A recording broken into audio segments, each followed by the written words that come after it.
Hello everyone. When we left the Whitehorse Creek wildland area, we were headed to Jasper, but first we stopped at the Snaring Campground area, checking out the location and the white walk-in tent sites for any future trips to Jasper. It was pretty well outfitted, bear boxes, and nice campsites, spacious. Also had a toilet, so I took advantage of it and gave the camera to my wife. But yeah, nice layout.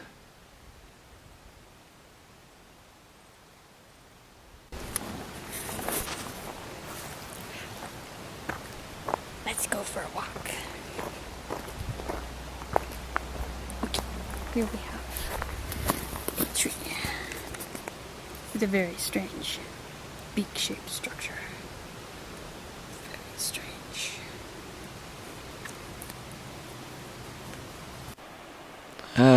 What you find when you're in the toilet. But yeah, Snaring Campground. Pretty nice views. It's very close to this river. This was just a short walk from the campsites you just seen. The Snaring River is what you're seeing here. But yeah, nice views. If it had been a little less smoky that day, it probably would have been even more spectacular. So yeah, good site. We'll probably stay there.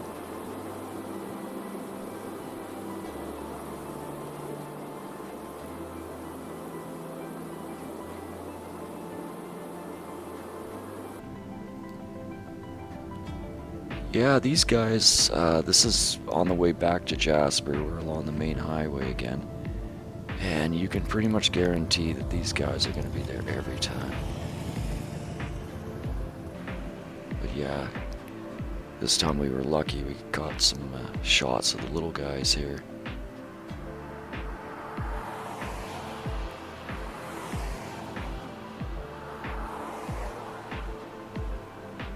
They're pretty skilled being able to walk like that.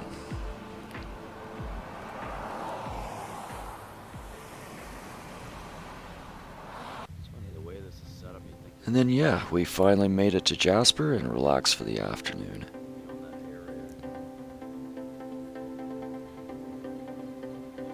And then later we checked into our hotel for a much-deserved rest after backcountry camping for a few days at Whitehorse Creek Wildland Provincial Park. The next morning arrived and we were ready to go to the Valley of the Five Lakes.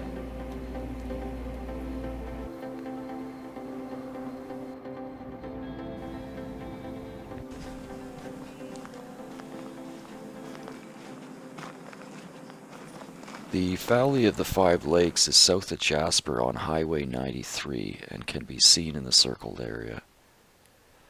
It's roughly 4.6 kilometers and is a loop trail.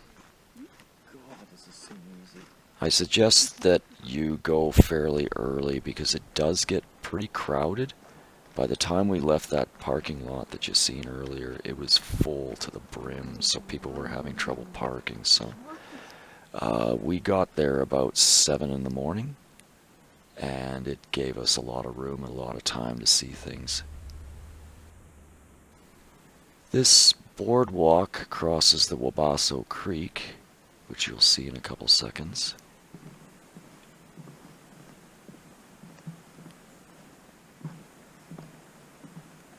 I found this part of the area kind of interesting. It's almost like a city park at this point.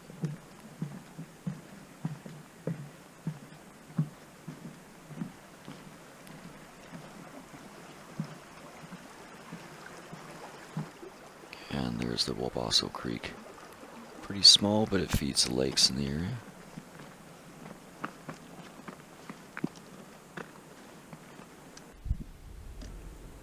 They say it takes about 2 hours to hike this trail, this loop trail. Oh, we're gonna go on the difficult trail. This is the difficult trail. So currently we are right there, and we're gonna go see the fifth lake first, and then walk along, and at the very least just do the loop. We might go up the trail just to see what's up there, and then head back. Bears are known to frequent this area in spring and fall, they say, but when we drove by a nearby campsite, we noticed that a grizzly bear was walking by, so good general idea to assume they're always around. It's safer that way. The trail was listed as steep here, but yeah, I would say the trail is moderate. But here's the fifth lake, and pretty much the highlight of this valley.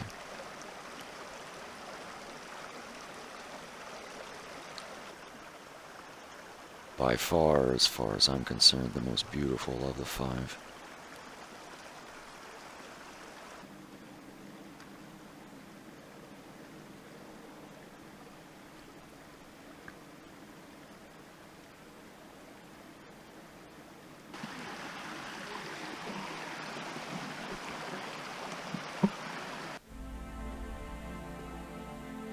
An amazing view, a beautiful lake.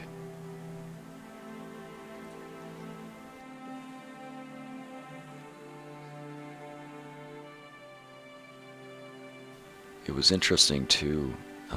It was difficult to get a good shot of it, but if you watch these lake views carefully, you might see a fish jump. There was quite a few of them going after the insects in the area.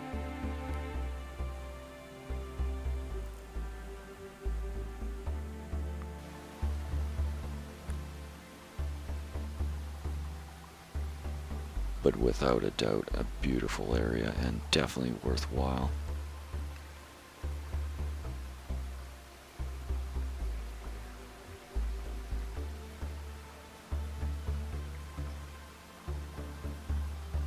The water was incredibly clear.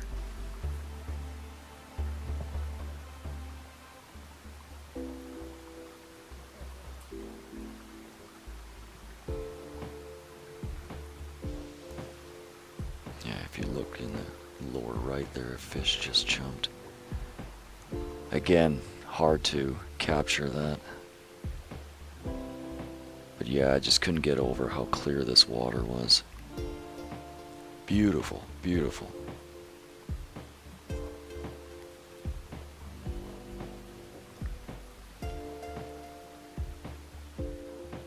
Just to the left, there's a dock area. And even though it was fairly early in the morning, it was already too crowded to stand on. There was a few groups of people there.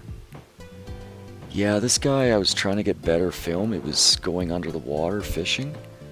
But this old Canon of mine just doesn't like flat objects. It wouldn't focus. This is one of the other lakes. I believe this is fourth. But I'm not sure.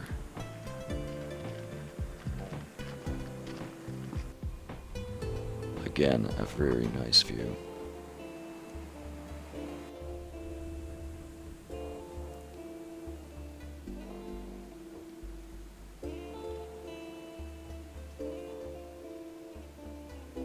Yeah, there's a little chipmunk here.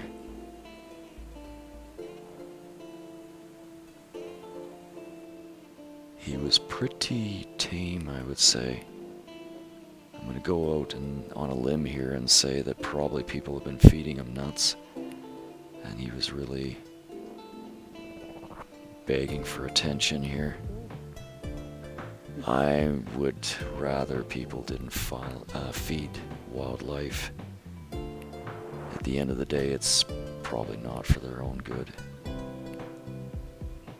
And they get pretty brave like this. First lake.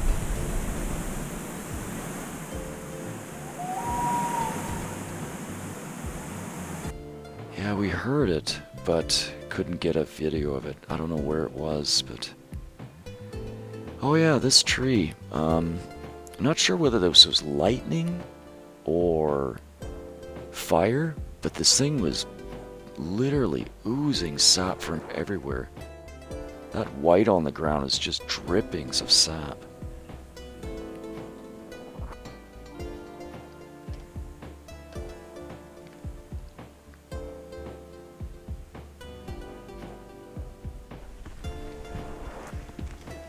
This is coming back now on the other side, so we're working our way back. I should also mention we did not go up. We just stayed within the loop here. There was no time. It was the other reason why we came so early was because it was still going to be in the high 20s, and it was already getting pretty hot by this time. And as we were walking out here, this guy showed up. Or girl, I guess it's a girl, isn't it? And I can honestly say that this is the closest I've ever been.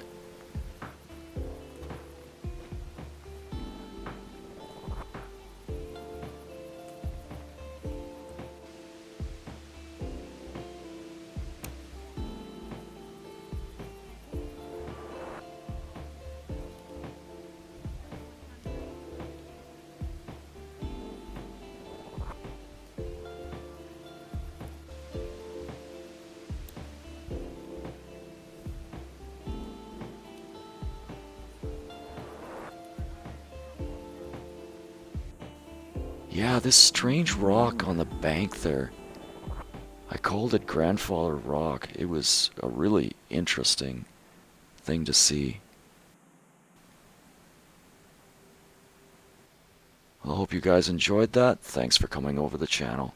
Take care.